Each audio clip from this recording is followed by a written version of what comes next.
Hello student, welcome to my YouTube channel. मैं सरिता घोष स्वागत करती हूँ मैथमेटिक्स मैजिक पर। आज की क्लास में हम क्वाड्रेटिक इक्वेशन से रिलेटेड एक टॉपिक ले रहे हैं।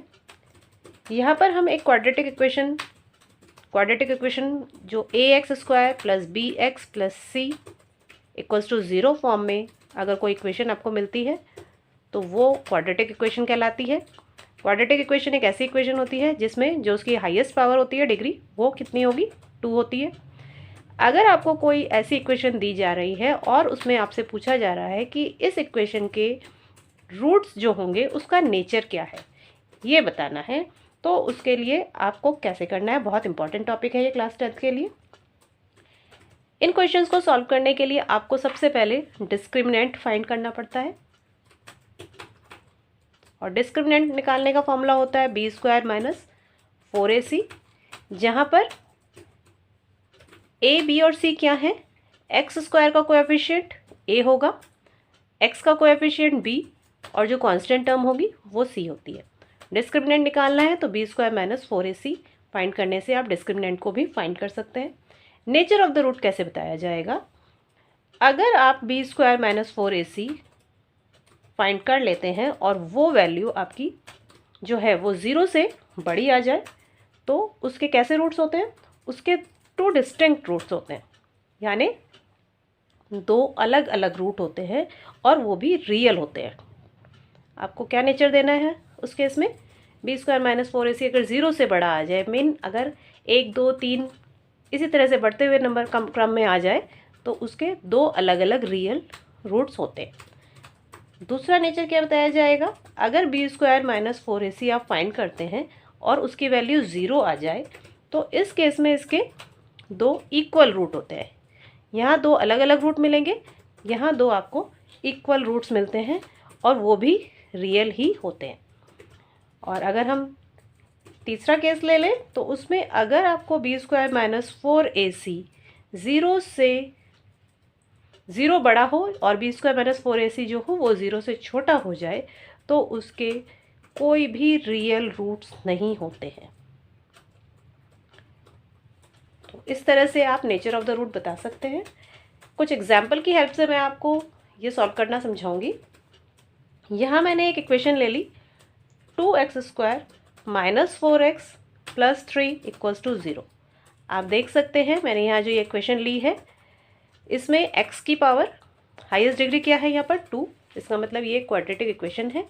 और जैसे कि मैंने आपको अभी बताया जो x² का कोएफिशिएंट होता है वो a होता है, यानी x² की जिस नंबर के साथ मल्टीप्लाई हुई है वो a है।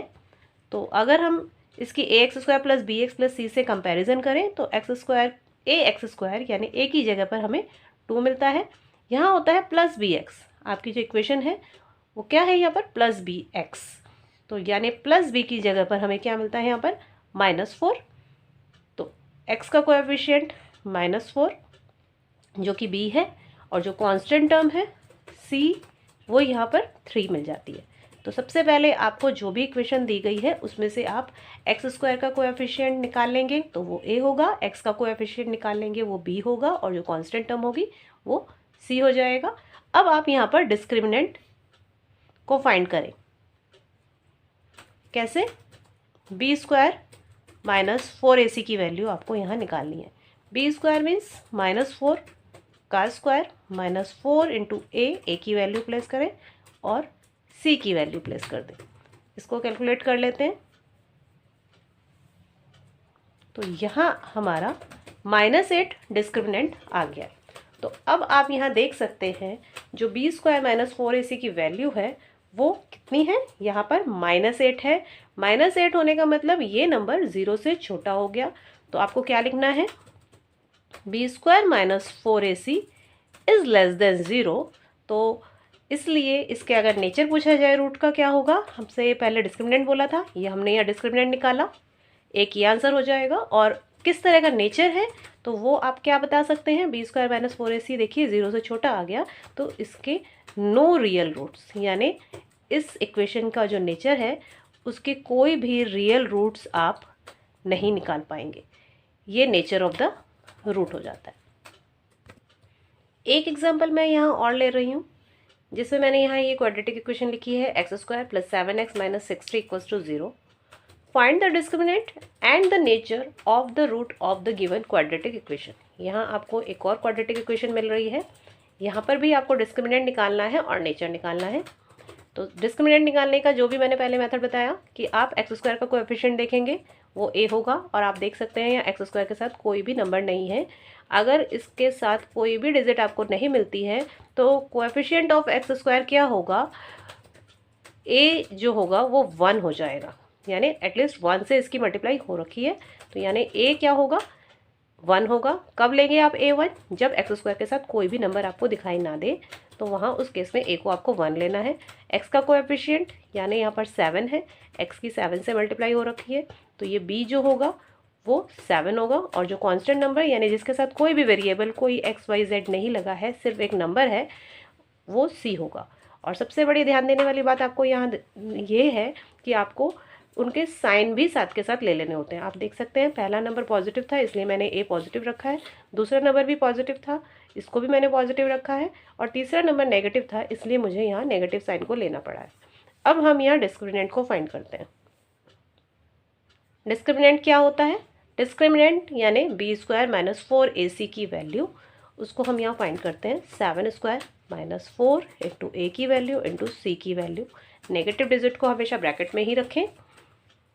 7 7 या 49, और यहाँ पर ये माइनस माइनस प्लस हो जाएगा तो 240 यहाँ पर टोटल हो जाता है, और इसका हम ऐड कर देते हैं तो ये हमारा 289। तो डिस्क्रिमिनेंट तो हमारा यहाँ पर 289 आ गया, ये आंसर है। और अब आप देख सकते हैं जो बी स्क्वायर माइनस 4ac की वैल्यू है वो 0 से बड़ी आ चुकी है, तो आप लिखेंगे b square minus 4ac is greater than 0, so it has two distinct real roots। नेचर क्या बताया आपने, बी स्क्वायर माइनस 4ac की वैल्यू 0 से बड़ी आ गई, इसलिए इसके दो अलग अलग रियल रूट्स होंगे। एक लास्ट रूल के लिए भी मैंने एक एग्जांपल ले लिया यहाँ पर, 3x square minus 2x plus 1/3 equals to 0। Find discriminant and the nature of the roots. तो इसको भी आप बिल्कुल वैसे ही करें। एक्स स्क्वायर का कोएफिशिएंट आप देख सकते हैं पॉजिटिव है, और वो नंबर क्या है एक्स स्क्वायर के साथ किस नंबर की मल्टीप्लाई हुई है यहाँ पर 3, यानी ए हमें यहाँ पर 3 मिल जाता है। बी यहाँ हमें -2 मिल रहा है, और सी हमें यहाँ पर 1/3 एक रेशनल नंबर मिल गया है। अब आप यहाँ डिस्क्रिमिनेंट फाइंड करें।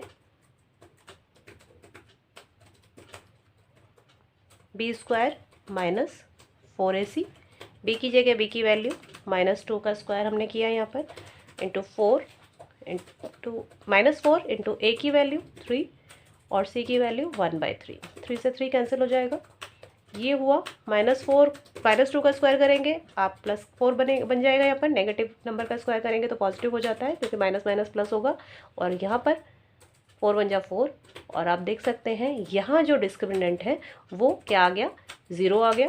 तो आप लिखेंगे since b square minus 4ac is equals to 0, so this equation has कैसे रूट्स, 2 इक्वल रियल रूट्स।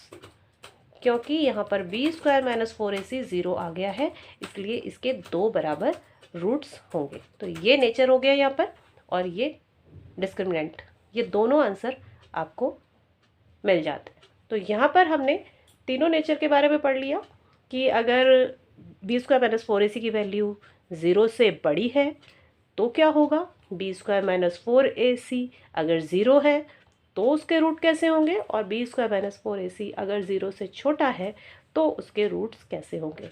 बहुत इंपॉर्टेंट टॉपिक है। अगर आपको समझ आया है तो मेरे चैनल को जल्दी से सब्सक्राइब कर लीजिए, क्योंकि इसी आसान तरीके से मैं इस एक्सरसाइज के आगे के क्वेश्चन भी लगातार कराती रहूँगी। और बेल आइकन को दबा दीजिएगा जिससे मेरी आने वाली वीडियोज़ की नोटिफिकेशन आपको लगातार मिलती रहे। Thank you for watching.